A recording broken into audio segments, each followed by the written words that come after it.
நான் ஒரு private jet வாங்குவேன். உங்களுக்கு கேட்கும்போது முடியாதுன்னு சொல்லுங்களேன். எனக்கு யாரும் இப்போ முடியாதுன்னு என்கிட்ட சொல்ல மாட்டேங்கிறாங்க. முடியாதுன்னு சொன்னா எனக்கு வெறி ஏறிடும். அது எப்படி அதை அடையிறது? நம்மள மாதிரி மனுஷன் தானேங்க பிரைவேட் ஜெட் வச்சிருக்கான். அவனால முடியுதுன்னா என்னால ஏங்க முடியாது? ஸோ நண்பர்களே, ஏதாவது நான் இப்போ சொல்றேன்ல, கமெண்ட்ல வந்து டே உன்னால முடியாதுன்னு நீங்க சொல்லு அப்படி சொல்லு, ஒரு 10 கமெண்டாவது வந்தாதான் எனக்கு வெறி ஏறும். அப்பதான் நான் வந்து அதை அடையறதுக்கு நான் இன்னும் வேகமா ஓடுவேன். சீரியஸ்லி அது என்னன்னு தெரியல. எனக்கு முடியாதுன்னு யாராவது சொன்னாதான் எனக்கு வெறி ஏறும்.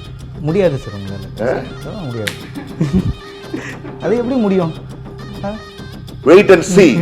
ஆமா, நான் பிரைவேட் ஜெட்ல போறத நீங்க பிஹைண்ட் வுட்ஸ்ல எடுத்து போடுவீங்க. எங்கிட்ட எல்லாம் முடியாதுன்னு சொல்லவே சொல்லாதீங்க, நான் முடிச்சு காட்டுவேன். மேக்சிமம் டைம் ஸ்பெண்ட் பண்ற இடம் வீட்டுல.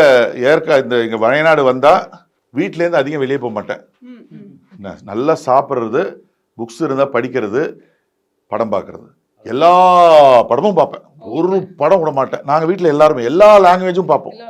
ஆமா, தெலுங்கு, கன்னடா, மலையாளம், ஹிந்தி, இங்கிலீஷ், தமிழ் எல்லாமே நாங்க இதுல பார்ப்போம். இது ரொம்ப ஒரு சத்தியம் தியேட்டர்லாம் போனா எப்படி அந்த எஃபெக்ட் இருக்குமோ அதை விட பெட்டராகவே ஆக்சுவலி இருக்கும். இது ஒரு ஸ்பெஷலிஸ்ட்டை வச்சு நான் சிங்கப்பூர்லேருந்து வர வச்சு இது நான் பண்ணேன். ஒரு 100 ரூபாய் கொடுத்து ஒரு டிக்கெட் வாங்கி ஒரு படம் போய் பார்க்கணுமா அப்படின்ற ஒரு மூமெண்ட் இருந்தது உண்டா? ரொம்ப நிறைய இருந்தது. காசு இல்லாமல் பிடிச்ச படம்லாம் பார்க்காமலாம் இருந்திருக்கு. நான் கூச்ச சுபாவம், கடன்லாம் கேட்கவே மாட்டேன். யார்கிட்டே போய் காசு கேட்கணும்னு எனக்கு ரொம்ப கூச்சம்.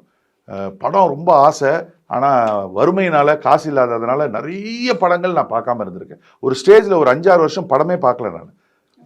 லைஃப்பில் இந்த ஒரு நிறைய பிரச்சனைகள் இருந்தது எனக்கு. சைதாப்பேட்டையில் கடை வச்சிருக்கும் போது அது வட்டிக்கு காசு வாங்கி கடன் அதிகமாகி கடன் அடைக்கிறதுக்கு கடனை வாங்கி பெரிய கஷ்டமாகி லைஃப்பில் இன்னும் ஓடி ஒளிஞ்ச நேரமெல்லாம் இருக்குது.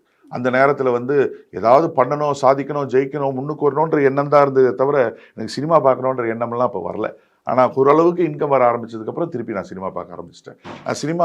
சினிமா பிரியருங்க. சினிமா சாப்பாடு என்னை விட்டு பிரியாது, நானும் அதை விட்டு பிரிய முடியல. ஆமாம், வாங்க.